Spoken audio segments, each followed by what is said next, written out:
کیا سوچ کے مولوی ولایت علی کا منکر کرنا چاہتا ہے میری قوم کے بچوں کو؟ کس وجہ سے تو ولایت علی سے بچوں کو دور کرنا چاہتا ہے؟ یہ جی آج مسئلہ شروع ہوا، یہ آج مسئلہ نہیں شروع ہوا، یہ آدم اور ابلیس کی جنگ ہی ولایت علی پہ ہوئی تھی۔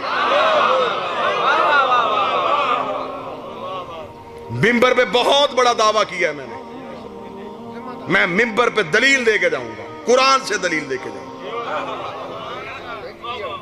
یہ سازش کی ہے مولوی نے کہ اس نے آدم کے سجدے کا انکار نہیں کیا، سجدے کا انکار کر دیا اور خدا نے نکال دیا۔ ایک سجدے کی وجہ سے خدا اتنی بڑی سزا دے؟ تو لاکھوں چھوڑ کے بھی حاجی۔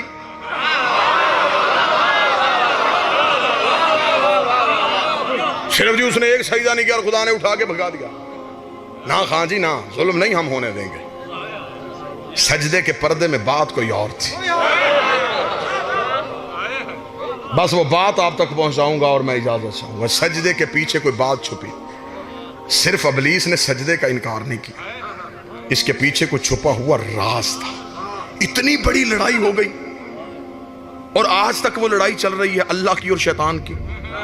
بھئی آج تک چل رہی ہے نا، رحمان اور شیطان کی لڑائی آج تک چل رہی۔ اتنی لمبی لڑائی کسی چھوٹی بات پہ نہیں ہوتی۔ اللہ اتنا بھی بے نیاز نہیں کہ آدم کے پیچھے اتنی بڑی لڑائی لے لے۔ اللہ نے آدم کی وجہ سے اتنی بڑی لڑائی نہیں لی، اور قرآن سے پوچھتے ہیں کہ لڑائی کی وجہ کیا بنی تھی۔ خدا نے کہا فَإِذَا سَوَيْتُ وَنَفَخْتُ فِيهِ مِن رُوحِي فَأَقَعُوا لَهُ سَاجِدِينَ۔ اے ابلیس توجہ میری طرف کریں گے تو میں سرکار سنیں، وجہ بتاؤں لڑائی کی۔ اے ابلیس، جب میں آدم میں اپنی روح پھونکوں فَأَقَعُوا لَهُ سَاجِدِينَ تو تم سارے فرشتے سجدہ کر دینا۔ قرآن ممبر پہ لے کے اور خدا نے قرآن میں کہا کہ آدم کو سجدہ نہ کرنا، نہ آدم کو سجدہ نہ کرنا۔ حیات القلوب میں علامہ مجلسی نے کہا ہے کہ سجدہ کروانے سے کئی ہزار سال پہلے خدا آدم کو بنا چکا تھا۔ آدم کا پتلا بنا کے خدا نے عرش کے چوک میں رکھا ہوا تھا، فرشتے گزرتے تھے لیکن سجدے کا حکم نہیں تھا۔ اس کا مطلب کہ سجدہ تو آدم کو ہوا ہی نہیں۔ اگر سجدہ آدم کو ہونا ہوتا تو جب آدم بنایا تھا اسی وقت ہو جاتا۔ اس کا مطلب کہ سجدہ خان صاحب آدم کو نہیں، میں لڑائی کی وجہ سنانے لگا ہوں، ہے نا ذہن جی، میں لڑائی کی وجہ سناؤں۔ اس کا مطلب کہ سجدہ آدم کو نہیں، خدا نے کہا جب میں آدم میں اپنی روح پھونکوں پھر سجدہ کر دینا۔ اس کا مطلب کہ سجدہ آدم کو نہیں، سجدہ روح کو ہوا تھا، انکار آدم کا نہیں، انکار روح کا ہوا تھا۔ میں نتیجہ نہیں، میں جگر نکال کے تمہارے ہاتھ پہ رکھنے لگا ہوں اور عدل کا ترازو تمہارے ہاتھ پہ دینے لگا ہوں، اور میں نے پہلے جملہ کہہ دیا تھا کہ تمہارے شہر کے چہرے پہ کچھ ناحق داغ ہیں، کچھ ناحق دھبے ہیں، وہ دھبے میں مٹانے کے لیے آیا ہوں، تائید مجھے آپ کی چاہیے، وہ داغ میں مٹانا چاہتا ہوں۔ اس ویڈیو کے ذریعے سے یہ مجلس پوری دنیا میں دیکھی جا رہی ہے، کم از کم پوری دنیا میں جہاں جہاں جس شہر جس گلی محلے میں بیٹھا ہوا کوئی مومن اس مجلس کو سن رہا ہوگا، اسے پتا ہوگا کہ سرگودا میں عقیدہ پڑھا بھی جاتا ہے، عقیدہ سنا بھی جاتا ہے، عقیدے پہ لوگ بولتے بھی ہیں، عقیدے کی تائید بھی کرتے ہیں۔ تمہارے ہاتھ گواہی کے طور پہ ولایت علی کے مقدمے پہ درج ہو جائیں گے۔ خدا نے کہا جب میں آدم میں اپنی روح پھونکوں تب سجدہ کر دینا۔ اس کا مطلب کہ سجدہ آدم کو نہیں، سجدہ اس روح کو ہوا تھا، انکار آدم کا نہیں، انکار اس روح کا ہوا تھا۔ قرآن ممبر پہ لے کے آ، مولوی کا گریبان میرے ہاتھ میں دے، میں قرآن سے اسے نکال کے دکھاؤں۔ پہلے قرآن سے پوچھ یہ روح ہے کیا؟ آواز پروردگار ہے میرا حبیب تجھ سے پوچھے گا یہ روح کیا ہے؟ کہہ دینا وَقُلْ روح من امر ربی، تو فوراً کہہ دینا روح اللہ کا امر ہے، روح اللہ کا امر ہے۔ اس کا مطلب کہ سجدہ آدم کو نہیں، سجدہ اللہ کے امر کو ہوا تھا، انکار آدم کا نہیں، انکار اللہ کے امر کا ہوا تھا۔ کس منہ سے علی کو نماز سے نکالے گا؟ وہ ایک امر کا انکار کر کے لعنتی بن گیا، تو پورے اولے الامر کا انکار کر رہا۔ اس نے ایک امر کا انکار،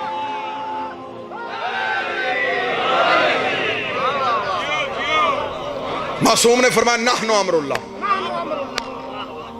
وہ اللہ کا امر ہم 14۔ اس کا مطلب کہ آدم صرف پتلا تھا، سجدہ اس روح کو ہوا تھا جو آدم میں تھی، وہ روح تھی اللہ کا امر۔ خدا نے کہا نکل جا میرے دربار سے، تو امر کا منکر ہے، تو نے امر سے انکار کیا، خدا نے اسے نکالا اور وہ دروازے پہ کھڑا. خدا نے کہا جا کیوں نہیں رہا؟ اس نے کہا سجدوں کا اجر. خدا نے کہا ضائع ہو گئے، یا آپ تھک گئے ہیں یا پیچھے چلے گئے. خدا نے کہا تیرے سجدے ختم ہو گئے. اس نے کہا وہ جو 50 ہزار سال کا ایک سجدہ تھا وہ کدھر گیا؟ فرمایا ایک انکار سب کو لے گیا.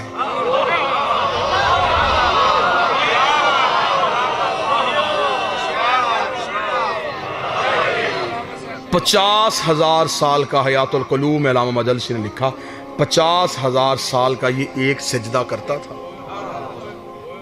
50,000 سال تک سجدے میں پڑا رہتا. خدا نے کہا گئے تیرے سجدے، ختم ہو گئے تیرے سجدے، اس لیے کہ تو نے امر کا انکار کر دیا. توجہ میری طرف کیجیے، میں چھوڑنے لگا. خان صاحب سے میرا وعدہ ہے، انہوں نے بھی آگے حاضریوں پہ جانا ہے، صرف 2 منٹ اور سن لینا.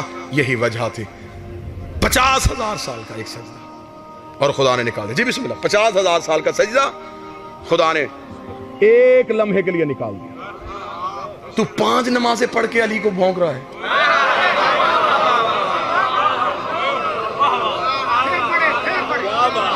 اس نے 50,000 سال کا سجدہ کیا، اتنے لاکھ سال کی عبادت اور خدا نے نہیں دیکھی. تو 5 نمازیں 15 منٹ کی عبادت کر کے علی کو بھونک رہا ہے کہ میں علی کا منکر ہو کے نمازیں پڑھ کے اللہ کے ساتھ بخشش کی شفاعت لے لوں گا. خدا نے کہا فوراً نکل جا. اس نے کہا پھر ٹھیک ہے، اگر میری اور تیری دشمنی اسی وجہ سے ہوئی ہے نا تو پھر ٹھیک ہے، پھر مجھے مہلت دینا، میں مقابلہ کروں گا. خدا نے کہا مقابلہ کیا کرے گا؟ لوگوں کو نمازیں چھڑوائے گا، روزے تڑوائے گا، حج سے نکالے گا، میرا کعبہ گرائے گا. میرا مقابلہ تو کر کیسے سکتا ہے؟ اس نے کہا مجھے تیری طاقت کا پتہ، لیکن مہلت تو دے دے، پھر میں ایک ہی کام کروں گا، میں صراط مستقیم پہ بیٹھ جاؤں گا. میں صراط مستقیم پہ بیٹھ جاؤں گا. دنیا آئے گی میں ہٹاؤں گا، دنیا آئے گی میں ہٹاؤں گا، دنیا آئے گی میں ہٹاؤں گا. جس کے چہرے پہ گرمی کا اثر نہیں، اس کے دل میں ولایت کا اثر ہے. اس کے دل میں ولایت کی حدت گرمی کی شدت کو مٹا رہی ہے. وہ بندہ اپنا سر اٹھائے گا، آنکھیں کھولے گا. اس نے کہا میں صراط مستقیم پہ بیٹھوں گا، دنیا آئے گی میں ہٹاؤں گا، دنیا آئے گی میں ہٹاؤں گا. اس کا مطلب شیطان نے اپنی پالیسی کا اعلان کر دیا. ابلیس نے بتا دیا میں بندوں کو نماز سے نہیں روکوں گا، بندوں کو روزوں سے نہیں روکوں گا، بندوں کو حج سے نہیں روکوں گا، میں صرف صراط مستقیم سے روکوں گا، میں صرف صراط مستقیم سے روکوں گا. جگہ تو رکھ لے، وقت تو رکھ لے، ٹائم تیری مرضی کا ہوگا، جگہ تیری مرضی ہوگی. حسین کا یہ نوکر، حسین کا یہ ماتمی، حسین کا یہ عزادار آنے کے لیے تیار ہے. کتابیں تو اپنی مرضی کی بٹھا لینا، کتابوں سے میں ثابت کروں گا. تو مجھے صرف اتنا بتا یہ صراط مستقیم ہے کیا؟ یہ صراط مستقیم چیز کیا ہے؟ یہ صراط مستقیم کہتے کسے ہیں؟ یہ صراط مستقیم اگر نماز ہے پھر نماز میں اہدنا الصراط المستقیم کیوں کہتے ہو؟ یہ صراط مستقیم روزہ نہیں، یہ صراط مستقیم زکوٰۃ نہیں، یہ صراط مستقیم حج نہیں. ملا علی مت کی کار یہ اہل سنت تک بندہ لکھ گیا. کنز الایمال کے صفحہ نمبر 258 کے مدینے کی مسجد میں ایک بندے نے آ کے نبی سے پوچھا یا رسول اللہ ما ھذا صراط مستقیم، یہ صراط مستقیم کیا؟ ابھی نبی نے بولے تھے. یہ مسجد کے دروازے پہ ابو طالب کا بیٹا علی آ گیا.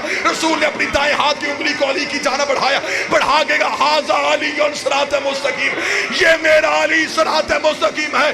سرگودا پنجاب کا پورا پنڈال ہمیں ابلیس کے پروگرام کا پتہ چل گیا. یہ بندوں کو لا الہ سے نہیں روکتا، یہ علی ولی اللہ سے